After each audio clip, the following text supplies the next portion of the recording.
திருச்சிற்றம்பலம். தென்னாருடைய சிவனையை போற்றி, எந்நாட்டவர்க்கும் இறைவா போற்றி. திருமந்திரம் பாடல் 212.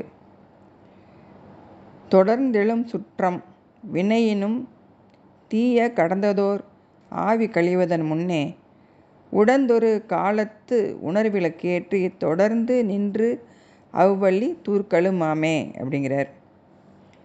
அதாவது இந்த உயிர்கள் இந்த உலகத்துக்கு வரும்போதே முன்னாடி பல பிறவிகளை செஞ்ச வினைகளில் சேர்த்து தான் நம்ம கொண்டு வரோம். அந்த வினைகள் ஆணவம், கண்மம், மாயை அப்படின்னு அழுக்காக நம்மக்கிட்ட வந்து சேர்ந்துருக்கு. அந்த அழுக்கை நம்ம நீக்கணும். இந்த பிறவி முடிகிறதுக்கு முன்னாடி அந்த அழுக்கை நீக்கணும் அப்படின்னா அந்த இருள், ஆணவ இருள் அதுதான் நம்மளை பிடிச்சி வினைகளை செய்கிறதுக்கு அதுதான் தூண்டுது. அப்படி அந்த இதை இருளை நீக்கணும் அப்படின்னா இறை வழிபாடு பண்ணி நம்ம உள்ளத்துக்குள்ளே ஜோதி வடிவாக இறைவனை பார்க்கணும். அப்படி செய்யும் பொழுது நம்ம இந்த பிறவி நீக்கம் நமக்கு ஏற்படும் அப்படின்னு சொல்லி சொல்கிறாரு. இதையே சித்தியார் பாடலில்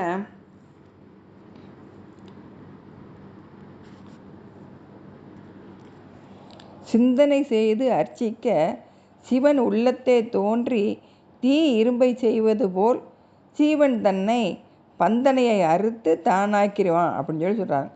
இறைவனை நம்ம சிந்தையில் வச்சு நம்ம மனசானது ஏதாச்சும் ஒன்று சிந்திச்சுக்கிட்டே இருக்கும்.